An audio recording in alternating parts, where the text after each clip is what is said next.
Brexit Secretary Stephen Barclay, live from Westminster. Good morning to you, Mr. Barclay. Good morning. And we'll first start with the drinks party that the Prime Minister held last night at Downing Street. How jolly an affair was that when she was talking to MPs, when you were talking to MPs? Did you get a sense that any of them had changed their mind over her deal? Well, what's been clear throughout this process is that the withdrawal agreement is a complex document. The political declaration sets out the future economic relationship with our largest trading partner, the European Union.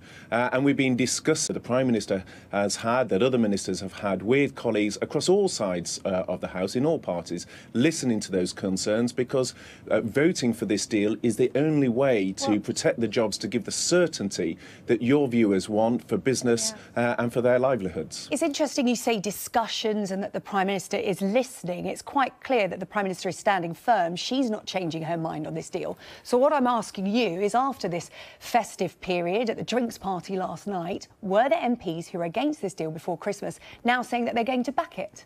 Well, some have said that they're much more open to, but it's obviously challenging, and we've been clear that it is a challenging issue. But when we're you also say having some, these. How many? Enough to get the deal through? Well, I didn't do a head count of the room, but the point is we've been discussing with the European Union. The Prime Minister has been engaging. Oh, come on, it must have been a bit of a light bulb EU. moment when somebody said they're thinking of backing the deal. You must remember who told you that. There are some colleagues who have said that, but obviously we've got a challenging vote, and we're having those discussions. We're clear in terms of the commitments that members of Parliament are looking for. We're having those discussions with European leaders. The Prime Minister has been speaking to the German Chancellor, to the Taoiseach, to the Dutch Prime Minister and many others to make that case in those discussions with the European Union, because the backstop is there regardless of which deal is entered into. Any deal, all the deals that people come on the show and talk about, all those deals will require a backstop, and the issue is how do we work with the European Union to deliver on what they also say they want, is for that backstop to be a temporary measure.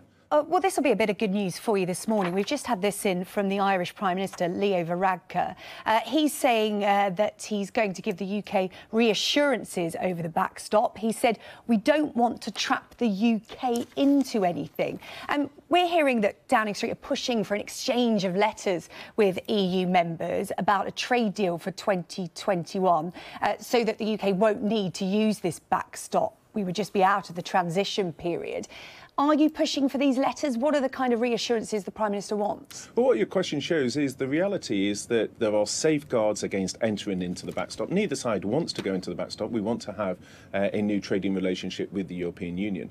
But if we do enter, if we might get it. So MPs want reassurances. Leo Varadkar's words there are very promising, but they're not legally binding. What does the Prime Minister need as reassurances to convince MPs who don't like the idea of a backstop? Well, as I was just saying, that there are safeguards in the text in terms of the best endeavours avoiding going into the backstop, but members of Parliament have said that they're looking for further assurance on that point. And actually those assurances are in line with things that the European Union themselves have said, both in terms of their commitment to have a new agreement in place and to use best endeavours to deliver on that quickly. But also it's European law to say under Article 50 that the arrangements must be temporary. We can't enter into a permanent arrangement in the form of the backstop. So well, this it is a remains to be position seen of what both reassurances the Prime Minister gets and whether they will convince MPs that don't like her deal. There is an amendment being tabled today by senior MPs, the likes of Yvette Cooper and Nicky Morgan, that want to shut down some of the government's work in the event of a no-deal Brexit.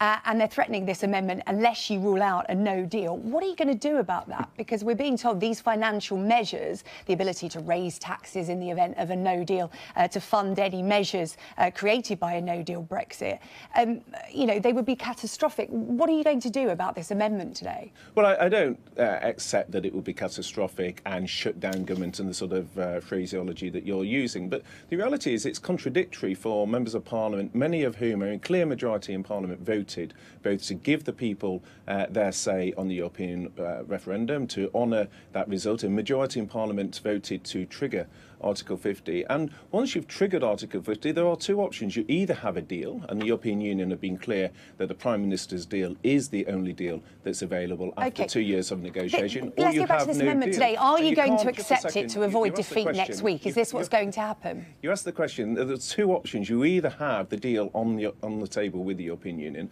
or you have no deal. And it's illogical for members of Parliament, many of whom have voted to trigger Article 50, to then say both that they're going to vote against the only deal on the table from the European Union that the Prime Minister has negotiated, but to also say that they're against no deal. Those are the two options that flow from triggering Article 50. OK, let's talk about another couple of options. I'm looking at the front page of the Daily Telegraph today. UK puts out feelers to pause Article 50.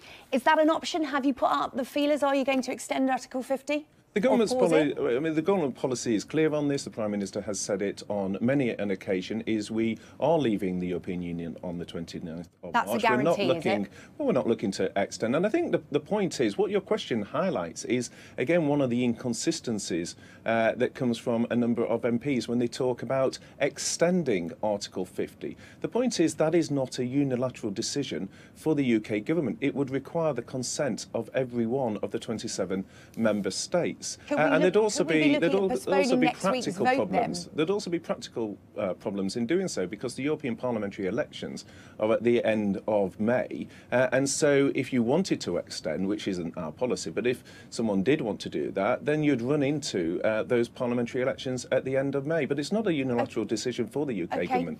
Next week's vote, is that definitely going ahead? Is that a guarantee? It's been paused before. Could it be paused again? We've only got a week until it happens. Yes, it is going ahead. The Prime Minister has been very clear about that. OK, fine. Just want to ask you about something we're talking about today and the abuse of MPs over Brexit. Let's have a look at what happened to the Conservative MP and Remainer Anna Soubry outside Westminster yesterday. Just take a look at this. You lost the people's vote. Anna, you're a fascist. Anna, fascist. Anna Soubry, you're a fascist. Can you just show that there are children over? You're a fascist. Anna, why are you calling us EDL without any proof when we're EDL, Anna? Two police. Anna, you're full of lies. Yes, Anna. And now in the background there, you can see police officers on Abingdon Green where Anna Soubry were, and some were walking alongside her, but they weren't intervening. Is the police approach to the abuse of MPs adequate enough, in your opinion?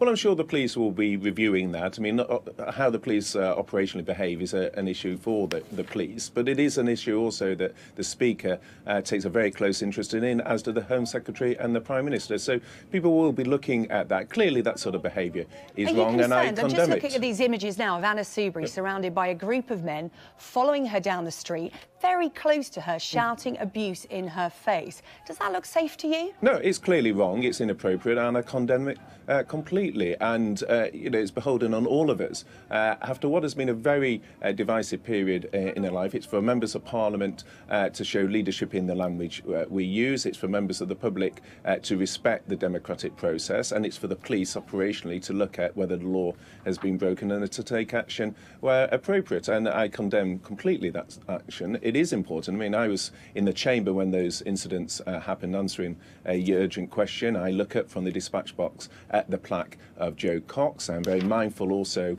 of the custodial sentences that were recently issued in terms of the death threats against another Member of Parliament, Rosie Cooper. And it's extremely important that after what has been a very divisive period, that we bring the country back together. That is personally why I support a deal, because I think we need to move on. But in terms of the incident yesterday with Anna Soubry, completely unacceptable, and it's right that people are looking into that. OK, Stephen Barclay, Brexit Secretary, thank you very much for your time here on Sunrise this morning.